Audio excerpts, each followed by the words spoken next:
Okay, now we can get into our program. I want to welcome you all to the 1989 Candidates Forum. Thank you all for coming, and we do hope that you and your loved ones are okay. Tonight we have 6 of the 7 candidates running for the Cupertino City Council. The one candidate that is missing is out of town, so unfortunately could not be here.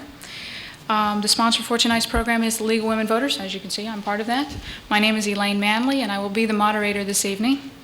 I do need to mention that the League of Women Voters is a nonpartisan organization. We're nationwide, and that means that we do not support candidates or political parties. Our purpose is to have an informed citizen group so that you can vote with an informed vote. And obviously, we need to tell you Election Day is Tuesday, November 7th, so please remember to cast your ballot. This evening, you're going to be hearing from the 6 candidates running for 3 seats. And the candidates have already agreed to a set of ground rules, and basically the format is going to be an opening statement from each candidate, and then we'll be having questions from the audience, and they'll be answering all of those. And then about 10 minutes before 9, we'll have them give closing remarks, and we should be out of here by 9 on the dot. The responses are being timed, and we have Sarah Giordao and Scott Manley handling that. And if you could, please start writing your questions as soon as possible so that we can keep the format flowing. We are dependent upon your questions for them. The purpose is for you to ask them questions. So there will be people along the aisles here that are able to pick up the questions for you. So without any further ado, let's begin with opening statements, and we're going to start with Mr. Plungy. Okay, thank you very much. I'm very pleased and thankful to the League of Women Voters for allowing us this opportunity. I'm going for re-election to the City Council on the basis of my record of service since 1980 as a member of the City Council. I've given service to the community, have helped working with the citizens, with the other council members, on accomplishing a number of things. We've expanded the number of parks we have in town. We've improved some of the others. We've gone to TV coverage to better communicate with the people. We've had an expansion in size and content of the Cupertino scene. I've begun, along with Mr. Gatto, other council members, the Cupertino Roundtable, working together with business and other segments of the community. In addition, Cupertino has reached a point in its history where it no longer can just be an isolated island by itself. We have many problems that surround us that are of either statewide, regional, or national significance. And through my experience as a leader of various committees for the League of Cities, a member of the Board of Directors, and also serving on the National League of Cities, I believe I can help Cupertino achieve some of the things that have to be achieved and help us to work with a unified voice. I would say more than anything else that I do not make promises of how much time I will devote or anything like that, because I know how much time it takes. 20 to 30 hours a week as a council member, 30 to 40 hours a week as mayor. I know about that because I have given of that service, and I want to be reelected so I can continue to serve this community. Thank you. Thank you. Mr. Goldman. The reason, first of all, I also want to thank the League of Women Voters and all the people that came out. I think that these type of forums are very informative, and it's an important aspect of our city. The reason that I'm running for City Council is because, one, I have lived in the area for since 1960. I have a commitment to the city. I have a family, and I have a home here, and I feel that it is an easier thing to cast stones at people than to get involved and try to make things work a little bit better. I believe that I am qualified to be on the City Council because I present a unique blend of experience that the city very much is in need of. I have a technical background. I have a management education. I have been a businessman for the last 15 years. But more than that, I have common sense. Now, I believe fundamentally that Cupertino is primarily a residential community. And the goal of the City Council should be to preserve it as a residential community. And I have to tell you that my common sense tells me that you don't put freeway off-ramps into residential neighborhoods and preserve the city as a residential community. And we have not one but two freeway off-ramps that have been proposed since in the last year. I would work against that type of impact. I would work to preserve the residential neighborhoods, and I feel that it is important to have the type of qualities that I have represented on the City Council. Thank you. Mrs. Sorensen? Thank you. I want to take this opportunity to thank the League of Women Voters for having this forum and giving all of us the opportunity to speak. I have lived in Cupertino for 25 years, and for 18 years I have worked for Cupertino Union School District, so I know the community quite well. The past 5 years I've been on the Planning Commission, and I'm the past president of the Board of Directors of Cupertino Community Services, so I know that side of the community also. I'm running because I feel that it's time for a change. I believe in citizen involvement, and that in order to keep a city healthy, as with any organism, we need new blood and new ideas coming forth. I feel that we need to develop a plan where we look at the whole and act in a proactive way rather than reacting when problems occur. I think communication is extremely important, as well as dissemination of information to the community in regard to what is going on. I believe in bringing people together to find solutions, and I do this on a daily basis in my job with the school district. Thank you. Thank you. Mr. Lim? Again, I would like to also thank the League of Women Voters for giving this opportunity for us to speak out to the citizenry. The reason why I'm running for City Council is because I feel that the City Council needs diversity, and I think with my age and my cultural background that I have a lot of positive input to offer to the City Council, which at present there is no representation. My background includes, I've been a resident of in Cupertino for 12 years now. I went to schools here locally. I graduated from San Jose State with a business degree, and I was a marketing manager for a safety lighting manufacturer. And I've had the opportunity to, as a sales and marketing manager for this company, to travel to practically every city in the Bay Area. And I work closely with the safety officials and building people to ensure safety of buildings, and that's what really got me interested in city government. And I also see a lot of changes in Cupertino ahead.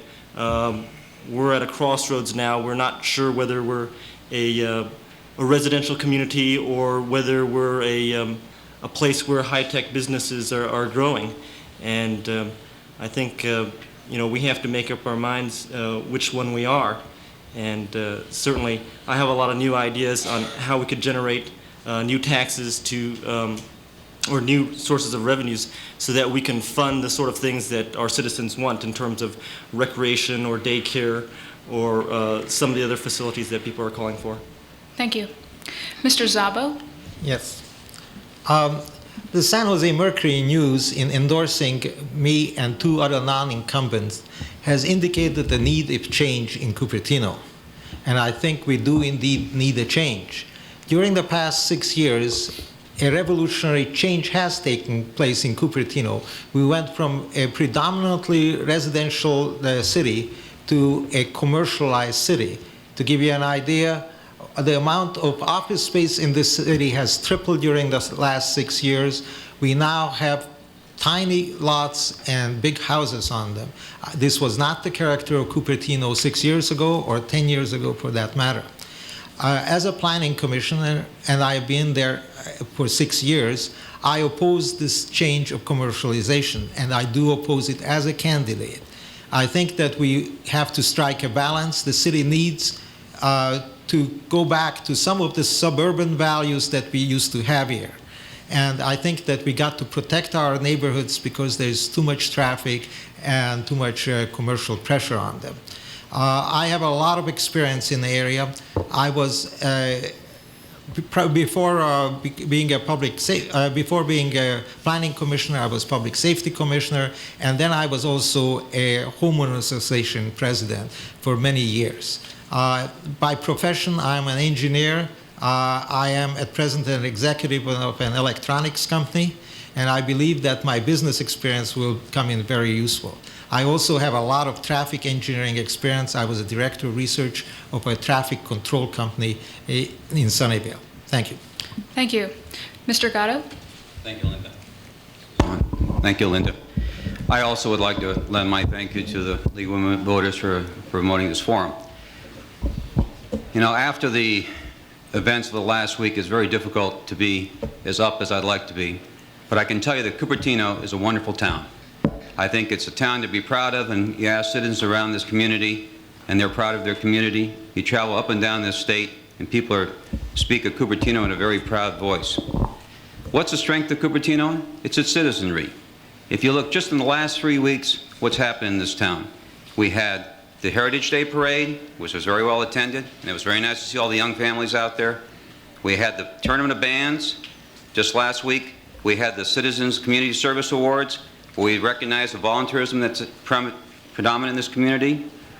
We've had that award ceremony now for 7 years. It just barely scratches the surface of the volunteerism that's evident in this community.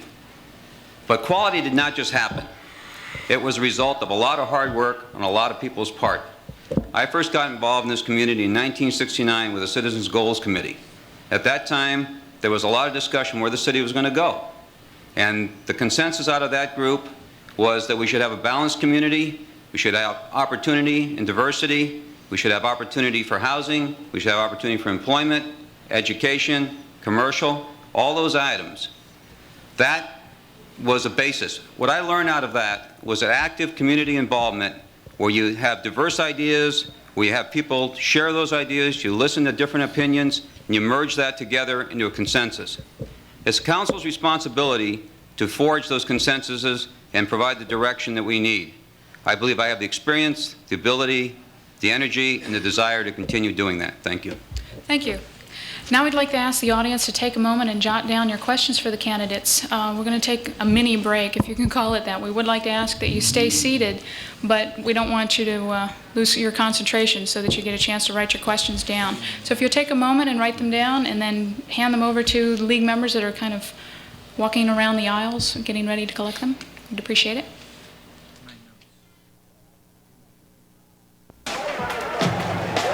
In Chile, 8 million people who want to vote can't. In South Africa, 25 million people who want to vote can't. In the United States, 81 million people who can vote don't. Democracy. It can't be of the people and for the people if it's not by the people. Vote.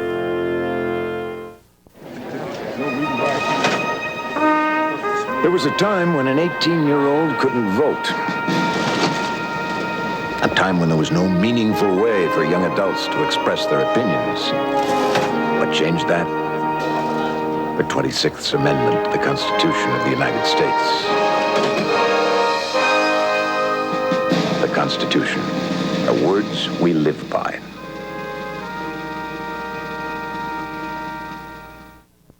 Okay, what we're going to do is start with Mr. Plungy and work our way down. If you'd like me to repeat the question, I'll be happy to. Just let me know.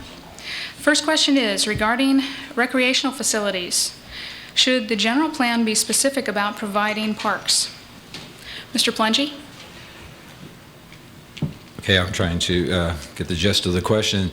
In the general plan, we do talk about parks and recreational space, and certainly in carrying out the general plan, one of the open space element, as we call it, Council has said, and I strongly support the maintenance of what we have now as recreational space. That we have been doing it, acquiring space and the like, and that includes a private that may be coming into the public sector. And on November 6th. At the council meeting, the form will come out, but I wanted to announce that there has been an agreement in concept reached with the owner of the De Anza Racket Club for a process to begin for the acquisition of that racket club. An offer was made to the City Council in executive session at our last council meeting. We gave instructions to staff to go back to the owner with some changes. The very next day he responded, he accepted those changes, and so now the lawyers are putting the final touches on it, and it will be at the next City Council meeting about the process, which I think will result in the acquisition of that very valuable piece of property. Thank you. Mrs. Sorensen? Yes, I believe that the general plan should address parks as it does other elements within the city, and especially private recreation space needs to be addressed as well in the general plan so that we don't lose any of our recreation space in the city of Cupertino. All right. Mr. Szabo? Yes, I think that we need to do more than just put it into the general plan. We must have an active program for saving our recreational and open space. And I have taken some measures to that. I have introduced before the Planning Commission a measure to be able to save in property that is in private hands and with the intent of preserving it in private hands and allowing some development credit in exchange for the low return of money on the recreational space. I think that we also should put before our voters a measure to finance recreational and open space. Measure K failed because it required a 2/3 majority, but 54% of the people voted for it. I think we need to put a different measure before them, and I have proposed it. This would only require a 50% majority, and for the $1.36 on the average per household, I think we could acquire a lot of open and recreational space. Thank you. Mr. Lim? Okay, I think parks and recreation is a very important part of adding to the quality of life in Cupertino. And I think the city of Cupertino has done a pretty good job, by and large, of providing parks nearby for every resident who lives in the city. However, as far as acquiring recreational facilities which are in the hands of private ownership, I don't really believe that the city should go out and acquire all these pieces of property when in their recreation needs assessment survey that they did, most citizens are satisfied with the facilities here in Cupertino already. And I think the money that would be spent to buy over facilities like the Deanza Racket Club could be much better spent elsewhere. Instead of actually purchasing things like that, I would rather see long-term leases and having corporate sponsorship to help cover the cost of operating expenses. Thank you. Mr. Goldman? I think that if you look at the recreational space that we have in Cupertino today, a portion of it is in private hands, a portion of it is owned by the city, and a portion of it is owned by the various educational institutions in the city. Now, I think that the issue is not the general plan. The issue is the enforcement of the general plan by the city government. And I am opposed to letting private interests who have agreed beforehand to, as part of their development, to have a recreational space provided for them to be able at a later date to say the rules of the game have changed and we want to be bailed out from it. I think that a deal is a deal, and the city should make sure that everybody sticks to their deal. With regards to the school district, I believe that the city could work a lot better with the various educational agencies in providing maintenance and overall improving the quality of our open space. I am against converting more school sites into housing developments. Thank you. Mr. Gatto? Here we go. The question seems to not indicate that we have it in our general plan. I want to make it very clear that the Cupertino general plan does contain a recreational element and an open space element which speaks directly to parks. There is a very comprehensive document, very comprehensive element that describes not only the number of parks, but an allocation of the parks throughout the community, allocating X number of square feet of park per X number of residents. We are far above the national average in that respect.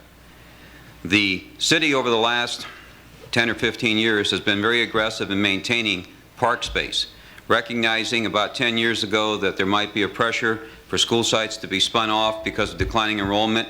An aggressive reserve program was put up to have an investment capital to be able to pick up park space if in fact they became available. Over the last 5 or 6 years, the city has actually acquired a number of spaces from the school district. We still have the reserves, and as now the school district is shifting their emphasis and the enrollment is growing, we are now able to perhaps use those funds for things like the Racquet Club, which has a very unique element in its location, being directly adjacent to Memorial Park, and it's a valuable addition to our recreational space. Thank you. Thank you. Next question, Mrs. Sorensen, we'll be starting with you. And the question reads, what do you see as the top 3 problems facing Cupertino? For example, traffic and industrial growth, affordable housing, environmental problems, et cetera, et cetera, et cetera. All in 60 seconds. I see the top problem is probably traffic and Highway 85. I think that something needs to be done in regard to traffic on our streets in order to have a decrease in this so that our citizens can move around the city more easily. In regard to 85, this seems to have become an issue, and especially the Rainbow end of 85. And I am certainly look at what the homeowners down there have requested and tend to agree with their requests, because I think that Highway 85 can be depressed throughout Cupertino. Another area of concern that has popped up has been the budget and some discussion of the budget. And in that area, I feel that we need to have a citizens' budget review process within the city. And by that I mean that I would have citizens and the Chamber of Commerce and the League of Women Voters, AAUW, these people be a member of a citizens review committee following the pattern that has already been established by the two of our school districts. Thank you. Mr. Szabo? I kind of agree with those priorities. I think the first and most important issue in Cupertino is overdevelopment, and the last 6 years have certainly been explosive. This has caused traffic problems, etc. This has also, overdevelopment then makes the land values go up, and this forces out recreational space, and a whole avalanche of things keep happening. I think that we have to slow down this process. We cannot continue this way. We also have the disappearance of open and recreational space, and I think we have to tackle that problem by having to acquire, if necessary, space that would be in danger of being commercially developed. I think that we also have to pay more attention to our neighborhoods. We now have many people, for instance, build second-story houses, and this is intrusive on their neighborhood. I think it requires to have some kind of control on it by the Planning Commission, reviewing any time somebody wants to put a second-story house in a neighborhood that doesn't have it. Thank you. Mr. Lin? Okay, I agree that traffic is probably the #1 problem in this community, and it's really not Cupertino's traffic problem, but it's traffic caused by people who live in Saratoga and Los Gatos, people who are basically away from the highway. And so this is something that we can't solve on our own. We really need cooperation from other cities like Saratoga, San Jose, and Los Gatos. And 85 is obviously a very important issue. I would like to see the highway depressed, and I really don't see any benefit in having a off-ramp at Rainbow, because I believe that the majority of the traffic that goes onto Rainbow will come from Saratoga citizens. And if they want highway access, they should have voted to have more exits within the city of Saratoga. Two of the other issues that are very important are how the city spends money and how the city is developed. And I'm very concerned with how the city is spending money. I don't agree at all with spending 1/3 to 1/2 of our reserves on one piece of recreational property. Also, as far as development goes, there are plans for large hotels in the city to generate more taxes. And my question is, why would a large hotel want to come in this area when there's really nothing here to get people to want to stay here? This is basically a residential community, and there's not enough business to support large hotel Thank you. projects. Thank you. Mr. Goldman? I would say that the three major problems are traffic and Highway 85 as one, preservation of our residential neighborhoods as two, and community input as three. And you've heard, I think other people have discussed the traffic, and I think we all agree that our residential neighborhoods should be better. But I think one of the things that has developed over the last year and a half is that the city has embarked on on various items that when the communities became aware of these items, such as the skating rink, such as Mary Avenue, such as the overcrossing, 35-foot high overcrossing at De Anza Boulevard, suddenly groups of citizens got together and came up with new and imaginative solutions to these problems. And one of the assets that we have in Cupertino is our citizenry. And I think that we've got to have more input from them, and I don't think that enough input is coming. I think that we need to establish the communication between the citizens, between business, and between the educational facilities, and get them involved in the process of solving some of our problems. I think we're gonna have some better solutions come because of that. Thank you. Mr. Gatto? Thank you. I also feel that traffic is probably our number one problem. It affects us on a day-in, day-out basis. Highway 85, when it is completed, will be a tremendous relief to a lot of the traffic in the community, particularly on the eastern half of the community, the western half of the community. I think that there was a lot of effort put in to get 85 completed, or to get it to the position where it could be completed. There was a number of us that worked for a lot of years with a target to get 85 when Saratoga was not even thinking freeway. And now we have some design issues. I think the design issues are terribly important. We have to do the best we can for the community. I support the depression of the freeway at De Anza Boulevard if it can be accomplished. But I think we need to have an off-ramp at De Anza Boulevard, because if we don't have an off-ramp at De Anza Boulevard, the traffic will not leave our community, will come through our community. I don't think it should be at Rainbow, but I think we need one at De Anza Boulevard.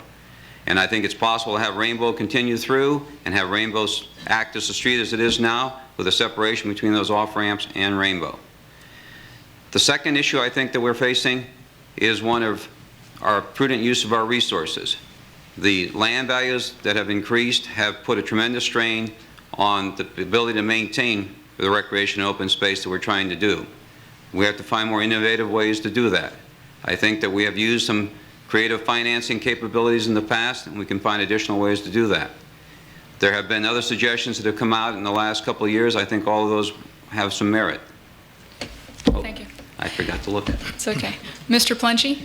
I think the question said deal with three items, and I'd like to deal with three words, and the three words are quality of life. And that's what I'm concerned about, and I think we should be concerned about in the community. Quality of life, first of all, to face where we are. We lie between some of the business areas and the residential areas, so we have to deal with traffic.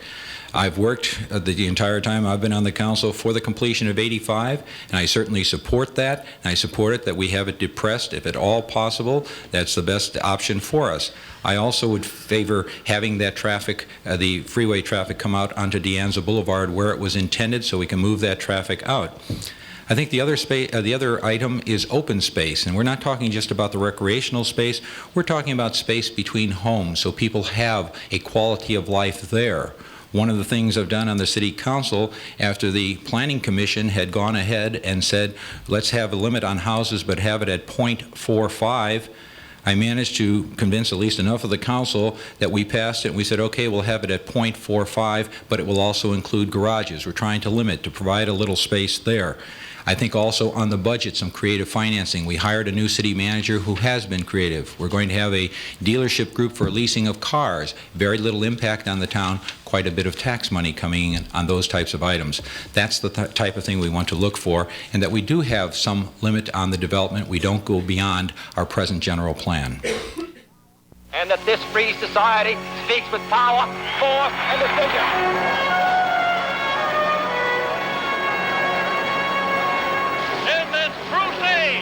The political machine that put these people into office is still run by the same person. You. Democracy. It can't be of the people and for the people if it's not by the people. Vote.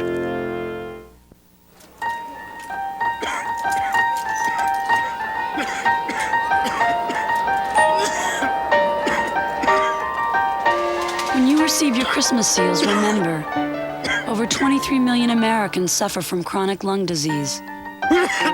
So if you support the work of the American Lung Association, there's no telling who you might help.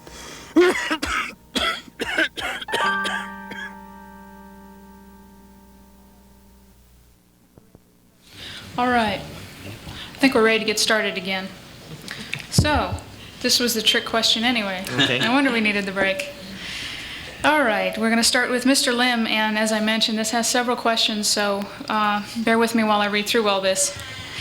The questions read, why has the city allowed so many large houses to be built on small lots? Isn't there a minimum lot size? What would you do if elected to get this blight on Cupertino neighborhoods stopped?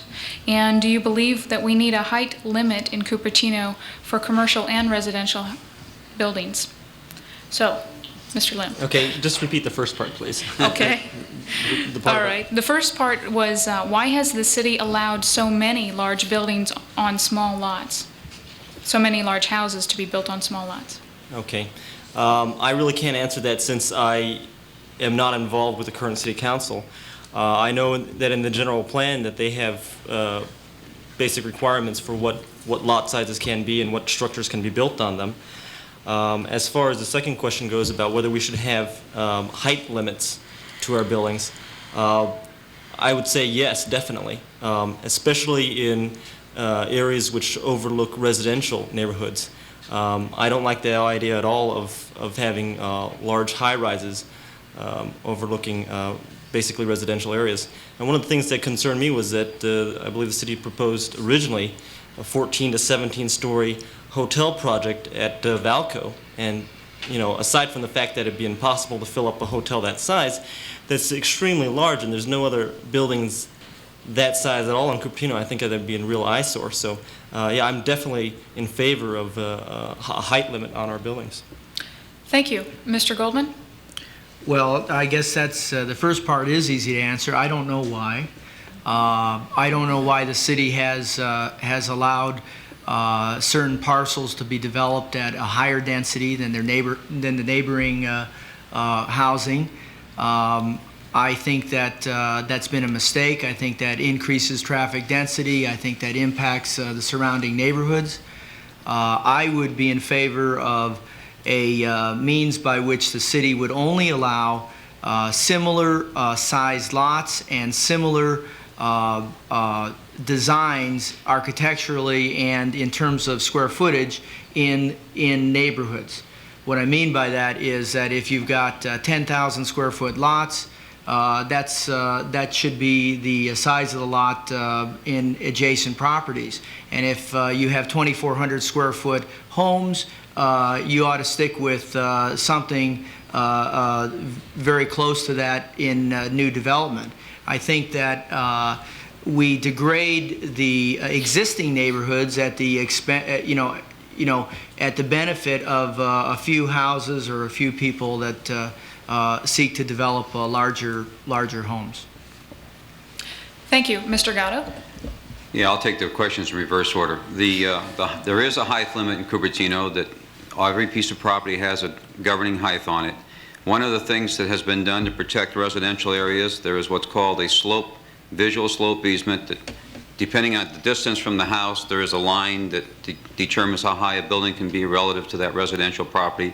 That really only occurs when you have residential property and commercial property abutting each other.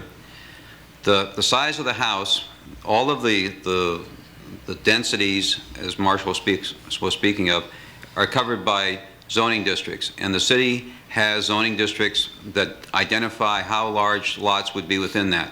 I can't think of any instance where the city council over the last 10 years has changed the zoning district in an upward manner. I think there's been a few where we've lowered the zoning districts. The phenomenon of the larger house started about 4 years ago and I think it was driven by the higher value of land where people tried to put more house on their property. Everybody has the same capability to build within the ordinance on their property. A smaller house could be larger. Recognizing this problem, the City Council has remodeled the ordinance to restrict the amount of house, both the volume and the size of the house, on lots. But all of the lots have the same capability within any one zoning jurisdiction. Thank you. Mr. Plungy? Yes, I would echo a few of the things that we do have a general plan, and that does designate all the areas of town and what are the height limits. I know we have an 8-story height at the town center there, which I was opposed to. I didn't think it should go that high. I've already spoken to the matter of trying to limit the size of houses on lots. I think that is very important, and if possible, I would like to see it even lower. I think one of the things, though, you learn very quickly on the City Council is you have to deal with people's rights as well. People have property rights, and you have to balance continually the good of the community versus the individual's rights. And we see that coming up, whether it be on the size of houses on lots or whether there should or should not be a freeway flyover coming onto Mary Avenue, something like that. It all deals what is for the good of the community, what are the individual rights. And that's where the hard part comes in. You have to make hard decisions, balancing these out, get as much information as possible, and then make a decision. Thank you. Mrs. Sorensen? Everybody's saying the same thing. Basically, I'll say it again in another way, hopefully. As far as the large houses on small lots, I think we saw this begin to happen when some of the planned developments came in. And again, I think it was an economic reason at that time. The Planning Commission and the City Council certainly reacted, and an ordinance was passed about 6 months ago that limits the size of the houses as to a floor area ratio, which John alluded to earlier, on the property. In regard to lot sizes, one of the things that I always look at when a zoning ordinance comes in or a change of zoning comes in, I do look at the lot size of the surrounding houses, because I don't want to see 6,000 square foot lots in a 10,000 foot area where there are 10,000 feet lot sizes. There is a height limit, as was mentioned earlier, and I think this again is governed by the general plan.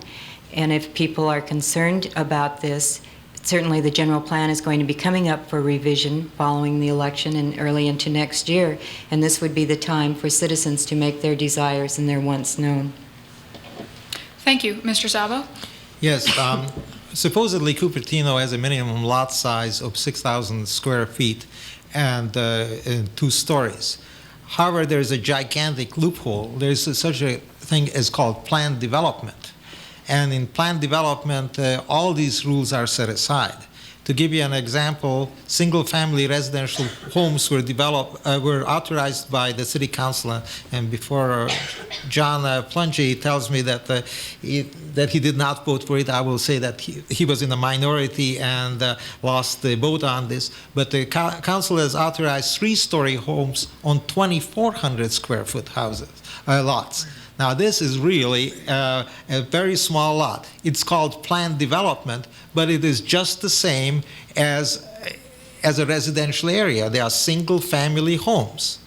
So we have a loophole there. I think the Planning Commission just 2 weeks ago unanimously turned this development down, but unfortunately the council overruled us. I think what we need is to basically make it less political. I think we have to give the Planning Commission more authority where decisions are made on less political basis. We could, for instance, follow the Los Gatos example of to overrule a Planning Commission, it takes a 4-to-1 vote of the council, or some kind of similar mechanism that this doesn't keep happening. We on the Planning Commission have consistently gone against these, but without much success. Thank you. The next question will start with Mr. Goldman, and the question reads, what is the state of the city finances, and in what way could it be improved? Mr. Goldman. Well, you know, that's a very interesting question. That was asked yesterday, and half of the group said that we have a deficit, and half of the group said we have a balanced budget.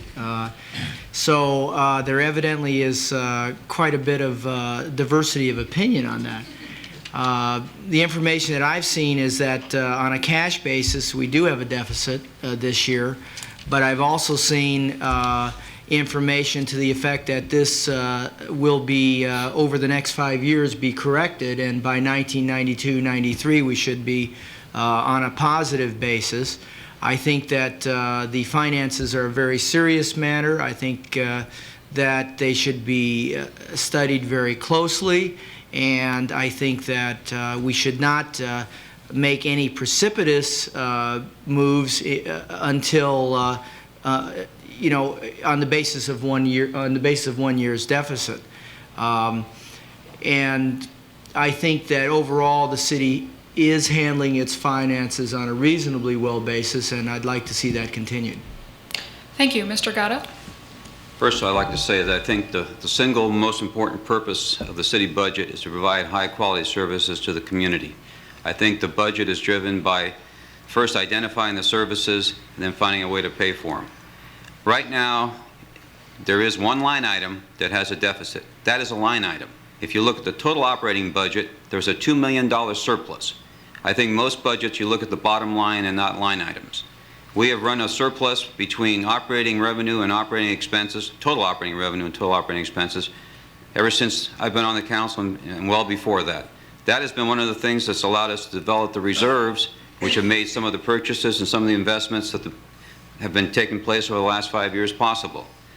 We are in good, strong financial shape. What has happened in the last couple of years has been a leveling off of sales tax revenue. Sales tax is one of the major income streams for the city. It represents something like 45% of the actual cash revenue and probably like 30% of total revenue. One of the things we're hoping to do with our task force with the corporate community is to find a way to capture some of the money that is now being spent outside of the community by people that work in this community. We have a large labor force that stay in the community, but we've been able to determine they do not spend anywhere near what they could be spending in here, and we'd like to capture a lot of that. Thank you. Thank you. Mr. Plungy? Okay, I too feel that we have a very good financial situation, and I would echo some of the things that John said, namely that we are using funds for the purpose for which they were intended. We have these reserves built up. I think the other thing, and this goes back to our hiring of the particular city manager we have, the fact that we look at creative ways to maintain that strong financial position. We had to expend $5 million out of our reserves for the purchase of part of the Wilson School site to maintain it as a park. That depleted our reserves. However, we went out and obtained certificates of participation at a very favorable interest rate of some 6.8%. We now have those funds in our reserves where they are earning 8%. And that excess and that interest we're allowed to apply toward our debt. I think that's one of the things. I am not in favor of such things as a utility tax to increase our finances. A utility tax, from my experience in history, all of us pay a little tax on the telephone. That came in World War II as a temporary measure. We still have it, folks. Don't put in the taxes unless they're absolutely necessary. And even though it's $1.36 a month for a person who's on Social Security and limited income, it does mean a lot. So let's do it through creative financing. I think we have the ways of doing it.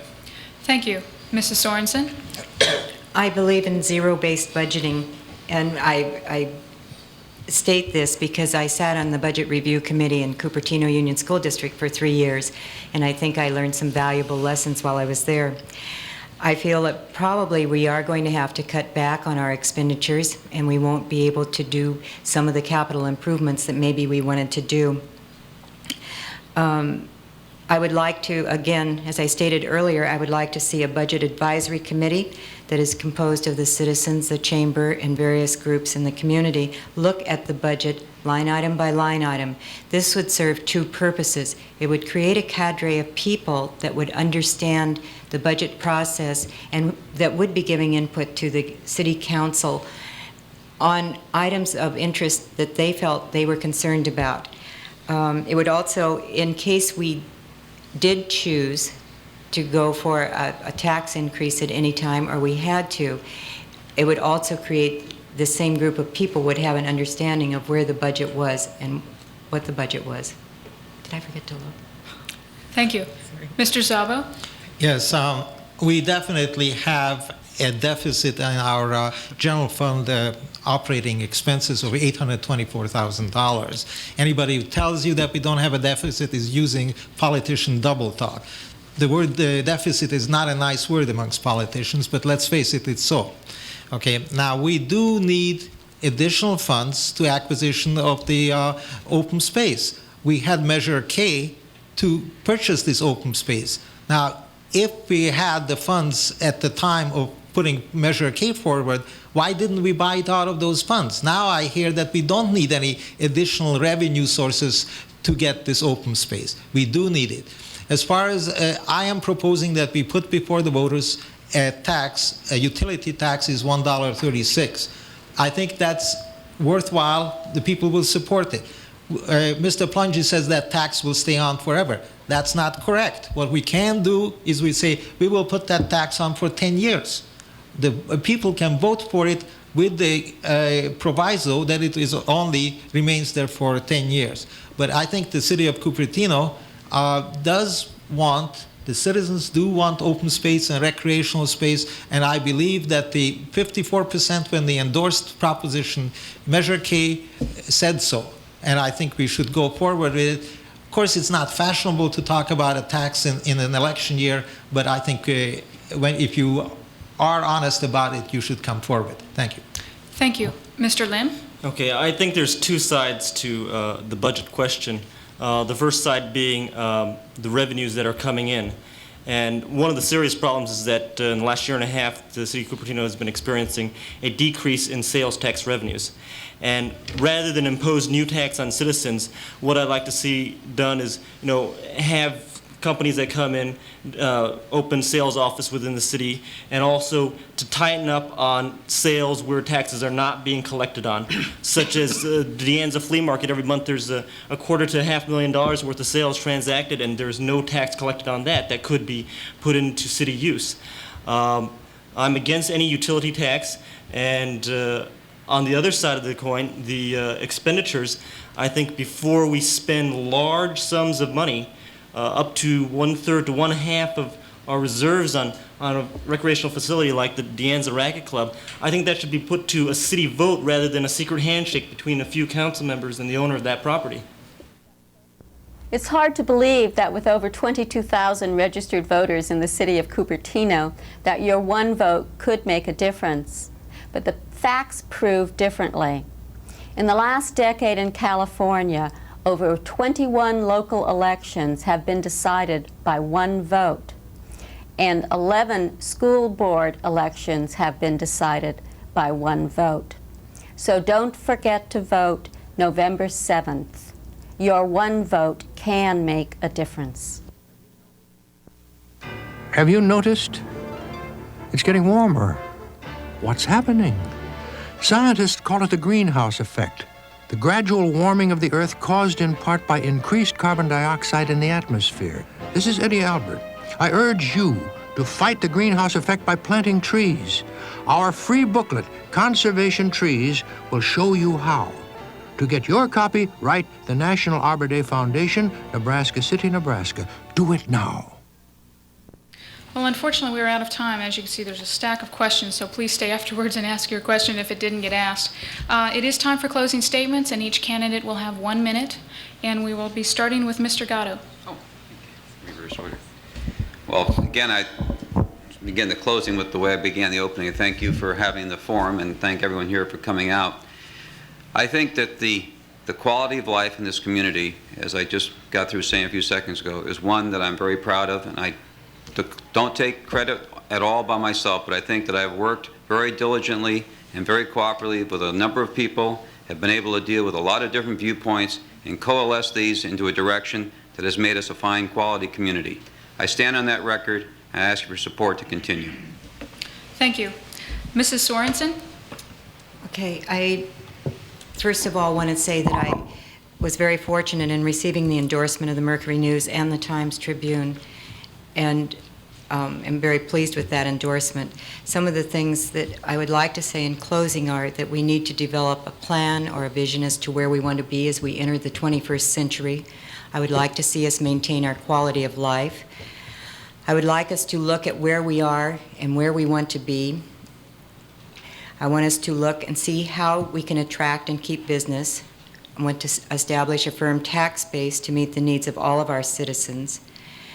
and develop partnerships with business, and because the cities cannot act in isolation by themselves. I think I have the ability and the courage to make the decisions that are going to need to be made in the next 4 years. Thank you. Mr. Lim? Okay, I think that the city of Cupertino is very lucky that we have a lot of qualified candidates to choose from. My candidacy is basically one for the common people. I have no backing from any special interest groups or any development companies. And I want to prove a point that, yes, a regular citizen can vote and can make a difference in city council. I hope that by my running, I will get more people interested in the city governing process, namely young people, Asian families. We have a large, growing Asian community, and I feel that someone with that background and that understanding would be very helpful in meeting the needs of that community, and also some of the frictions which might come up because of the fact that they are such a fast-growing community. And I feel that I have the strength and the energy and a lot of good ideas, and I thank you for your support. Thank you. Mr. Szabo? Yes, I believe we have to make some significant changes in Cupertino, and those changes cannot be made basically with the same leadership. I think we need definitely new leadership. I believe I'm qualified. I have been a resident of this city for 20 years. I have the education, and I also have the involvement with communities such as a homeowners association. I believe that we will see a significant change in Cupertino during the next 5 or 6 years in the way we do our priorities for development, etc. And I think that we will come to the realization that the preservation of open space and recreational facilities contribute very significantly to our quality of life. Thank you. Thank you. Mr. Goldman? I believe in the democratic process, and I think the most important reason that I'm running is because I feel that it's important for citizens to be involved in our city. I have the technical expertise, I have the managerial experience to be able to make the decisions that we will have to make in the coming years. But most of all, I would consider my candidacy a success if it got 10% more people out to vote. If it got 5 or 10 more people to say, instead of, well, we can't fight City Hall, no, we're going to go down and we're going to try one more time. We're going to see if there is a change, if there is somebody to listen. That's what I think is important, and that's why I want to be on the City Council. Thank you. Mr. Plungy? Okay, thank you very much, and thank you to the League for this. For the past 27 years, I've served this community in public service as a high school teacher, in the last 9.5 years as a city council member. And I ask you, as you go to vote, that you take a look not only at promises, and I know I've made promises, but also take a look at performance and my performance over those years. I think I am unique in some ways, in the sense I live and work in this community 24 hours a day. I am a senior citizen. I have senior citizen parents. I have a high mortgage. I teach teenagers. I am a grandparent. I'm touching all of those elements. And I ask you, because this is what has driven me all these years, the oath of Athens, and thus in all these ways, we will strive to transmit this city not less, but greater, better, and more beautiful than it was transmitted to us. And that's the vow I took when I started in. I'd like to continue with your help to achieve that. Thank you. Thank you. All right, this concludes the candidates forum for the Cupertino City Council. On behalf of the League of Women Voters, I would like to thank the candidates for cooperating in this, and thank you for joining us, and please remember to vote on November 7th. Good night.